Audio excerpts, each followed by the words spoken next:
had this wonderful conversation with one of my mentees working in healthcare this afternoon.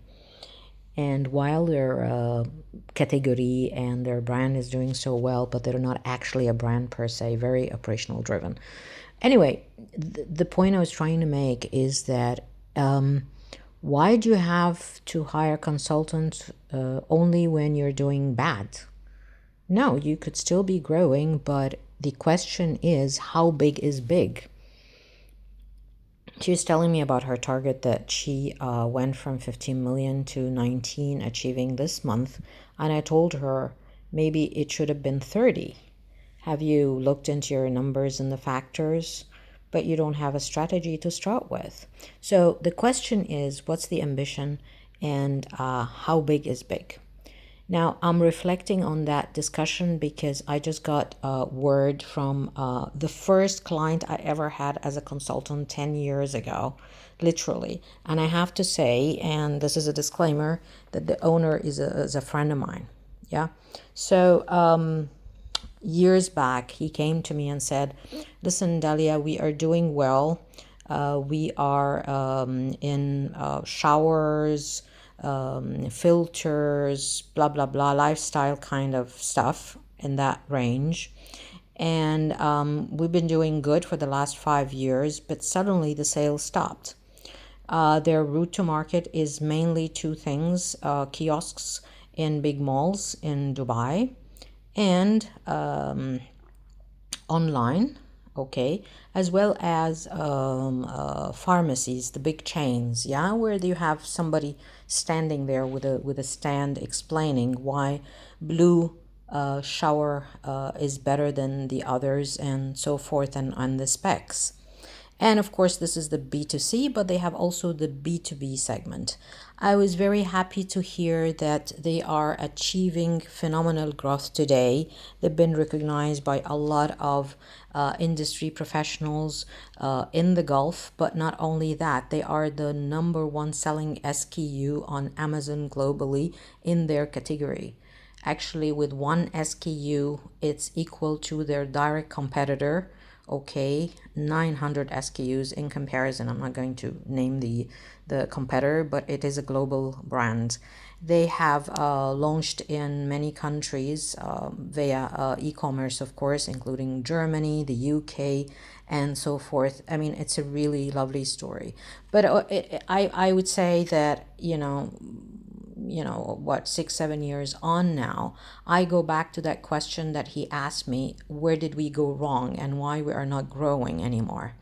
So I put on my hat as a consultant and looked at the business. There were two angles here: the brand, okay, and the retail. From a brand perspective, I have to tell you that the product was excellent, it was delivering, and the packaging was great. The thing is, it was all about specs and technicalities. This is a shower head that is delivering this kind of speed, filtering, range, da da da da. Okay, and this is the price. And from a retail perspective, again, I've done a lot of, mystery shopper and observations. The guys are really wonderful. They know it all. I mean, I ask about something and they're like a robot. 1 2 3 da da da da, and they have always a promotion and answer to everything. So where did they go wrong? The issue is they did not look into the end game. So while we think we are rational creatures, no, we are emotional creatures. We needed to understand the end game for that customer to buy a filter shower. How does it make him feel, or her? Yeah. I've done some serious, extensive multi-country qualitative work to understand that at a category level and as a brand. The recall was very good and very positive impression, but as I said, they were not growing. So whatever we got out of these, I'm not going to share all of them, but they all said that it really makes me feel good Apart from my skin and my hair, I feel like I'm just treated myself into a spa experience. I feel refreshed. It really reminds me with the work I've done on holes. Yes, mentholated candy. This is exactly what we're getting. At some point, you could just say it's a mentholated candy that, gives you fresh breath. But that's very functional, lame. But if you tell them that, you're mentally refreshed, you can concentrate better, you feel good about your day, it's a kickstart of it. I mean, it's literally a kickstart for that matter. So without deviating, going back to blue, and the bigger positioning and the brand architecture, where do you want to go blue as a brand umbrella for a whole lot of innovation that they had in mind. This is about life. This is about your health. We're going to say it in subtle words: choose life. And I'm happy that I'm the one who picked that slogan, and now it's on all the packaging since then. So choose life. It's big enough to get into all of these innovations that they've rolled out over the years. There is not one five-star hotel in the Gulf that does not have the blue shower with all its technicalities. Of course, there's, huge, version 1, 2 generations of those, and a lot of other accessories and so forth. But the bigger umbrella is the same. Now, so that was the brand.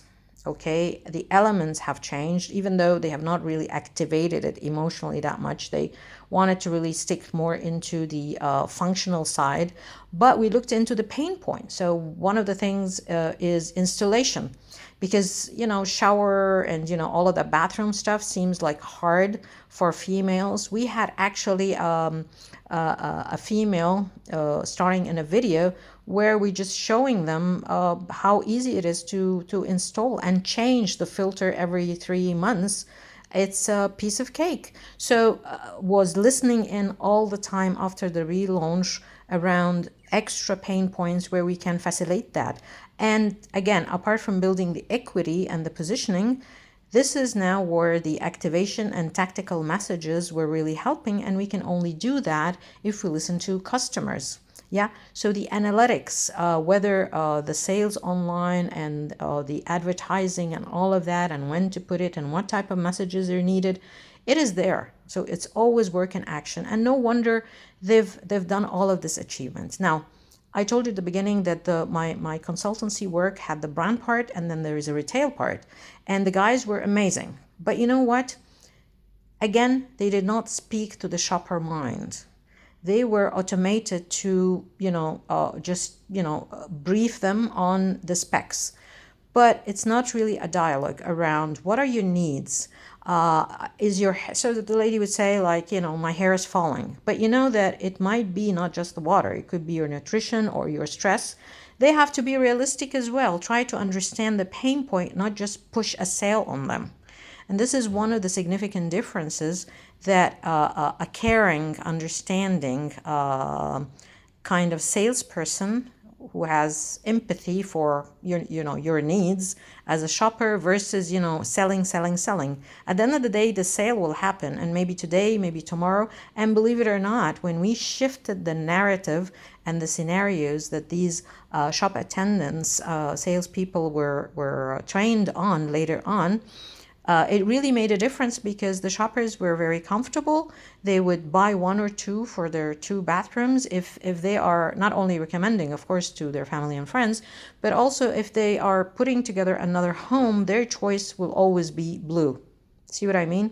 So there was a lot of shopper profiling. We actually identified 4 distinctive ones with their needs and their drivers.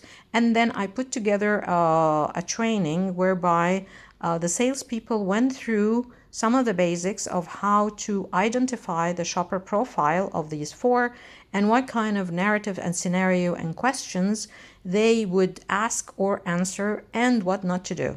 But of course, the number one thing would be a smile.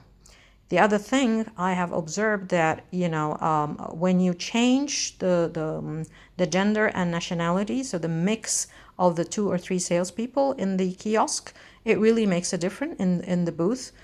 This was particularly relevant to Dubai, given the dynamics of the population and how diversified it is, and the bulk were really, tourists, not really locals.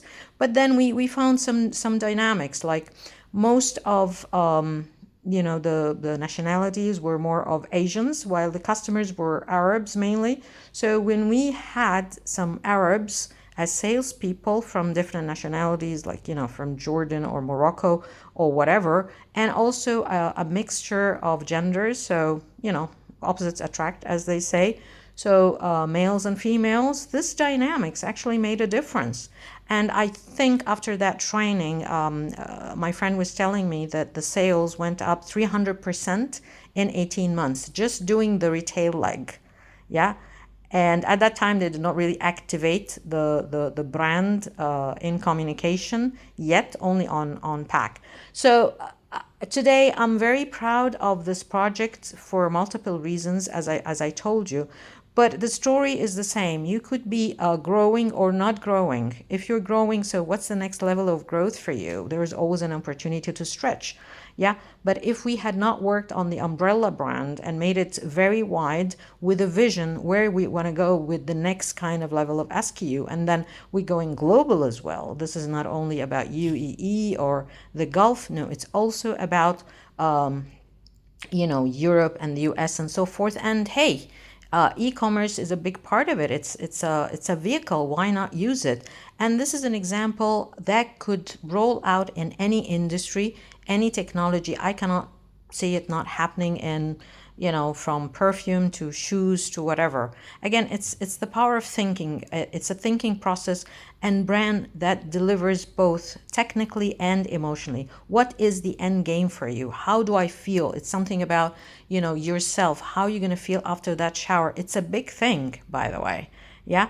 Think about it and let me know if you need support on that, whether it's in Egypt and Middle East Africa, whatever sector it is. I'm always happy to help. And congratulations to the team on Blue. I'm very happy for you. I put together that slogan for you, choose life, but I think even better, you chose success.